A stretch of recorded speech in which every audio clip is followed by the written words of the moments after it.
Professor Murdock, a wonderful junior scholars welcome, right, with these yelling, screaming, and being very happy, and give your really close attention.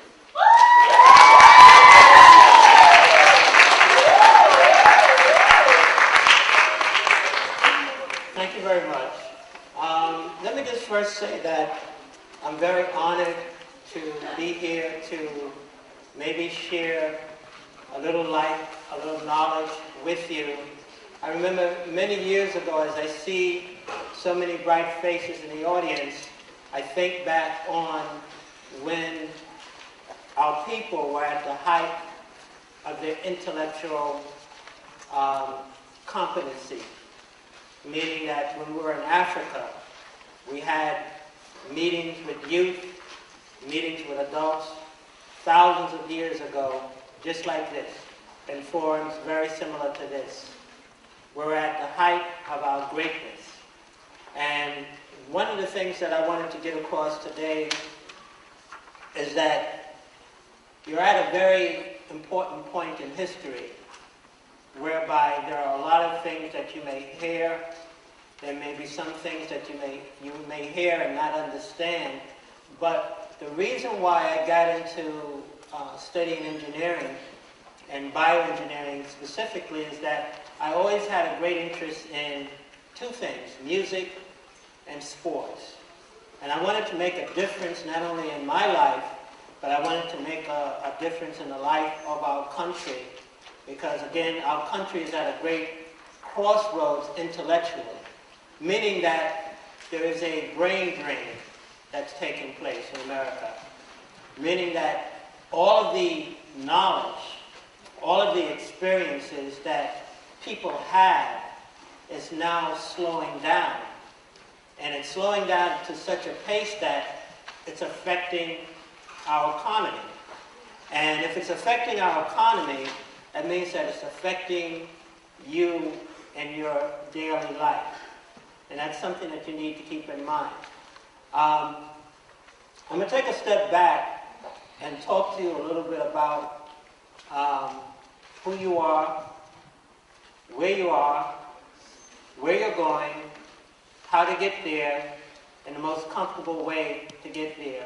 It's called the ride of life.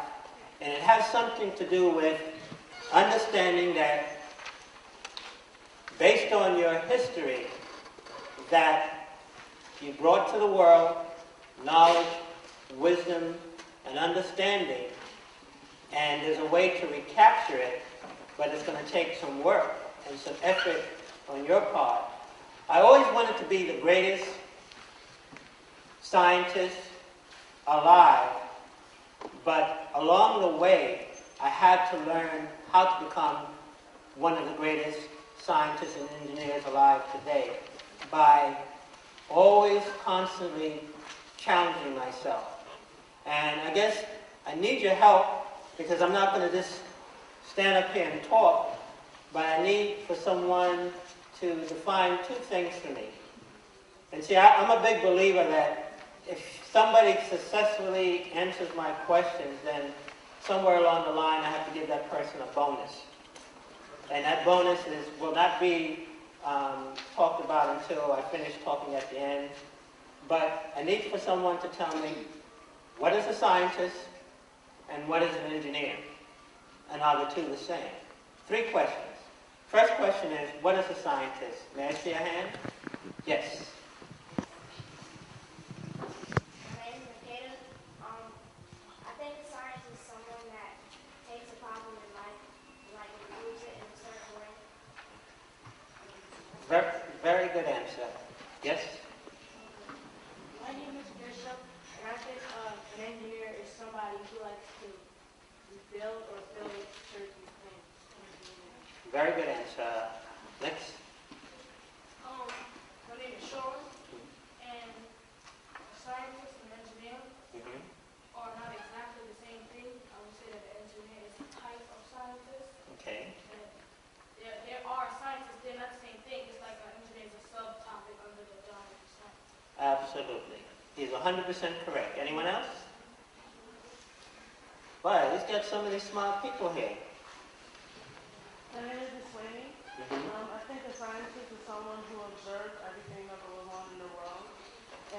also makes questions of what should be or what happened or why it happened. And an engineer is somebody who tries to make something different in the world or tries to recreate or make something advanced to help the people in society. Very good answer. Yes, next. Please stand up. Say My name is Wilbert, and I think a scientist is someone who does something to change the world. Very good answer. Everyone has actually answered 100% correct. And my question is, being that you know what a scientist is, let me ask another question. Do you think that the life of a scientist is boring? Oh, so many hands. Okay, let me see. Young lady in the back.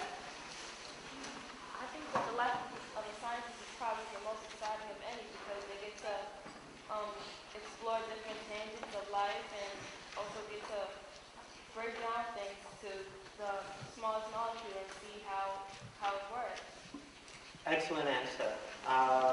Young lady right there. My name is Tatiana, and I think if anything, the life of a scientist is probably challenging because, as you said, you challenge yourself constantly. Absolutely. If the life of a scientist may be bored with someone who isn't into challenges, but to the scientist, it's probably the most entertaining thing they can imagine. Absolutely. Young lady in the sweater back there that you had your hand up? Yes. Yes. Yes. My name's Alma, and I think that being a scientist isn't boring, but it is neat. Absolutely. Now, let me ask another question before I ask for more answers. Who's Michael Jordan? Young man there. Michael Jordan is a famous basketball player who played for Chicago Bulls and retired in 1999. That's great. That's answer number one. Now, my question is quite simple. Is Michael Jordan a basketball player or is Michael Jordan a scientist? Young lady right in the back. Yes. Stand up.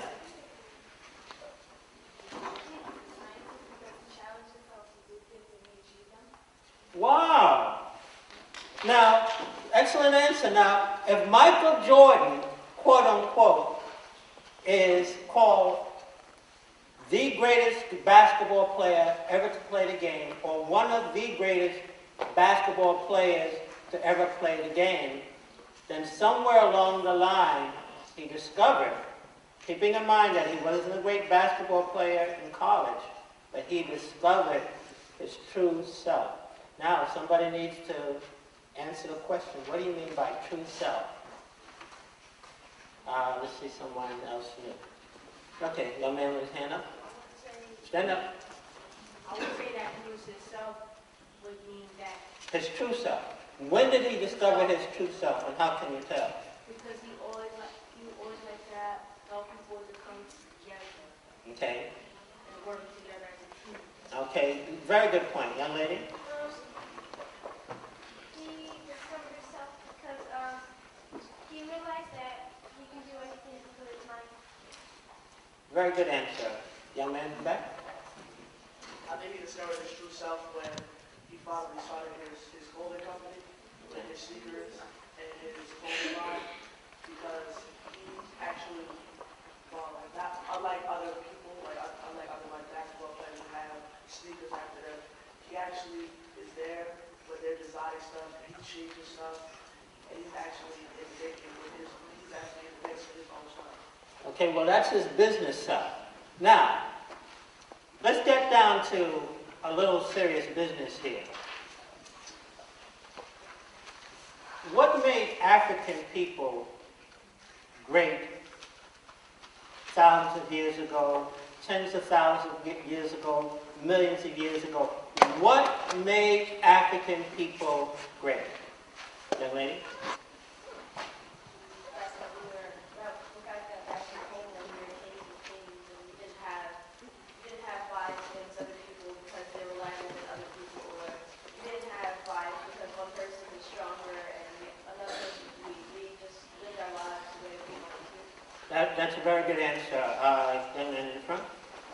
Okay, and I think that African people were always trying to improve their lives and expand their empire and always trying to find solutions. Excellent answer. Young man with the glasses. When they sage, and it was back in the time that we weren't told by anybody else that we couldn't make new things, and we couldn't improve our lives. Excellent answer. And let me just kind of stop right there. Now think about this. And think about it very, very carefully. Think about it. You're in your own country. Everyone looks just like you. Although, because like today, the world is a small place, people always mixed and exchanged ideas. Constantly. Constantly. But more importantly, what really made African people great back then was that we were sober, we were very well read in whatever we wanted to do, whether it was astronomy, whether it was electronics, notice I said electronics, whether it was engineering, whether it was in medicine, because we took the time out to study everything from A to Z. And we did it with a great deal of excitement. Everything that we touched was exciting to our forefathers back then. Now the question is how can we take that certain mindset back then and bring it right now, back into our lives? Young man in the front. Yeah?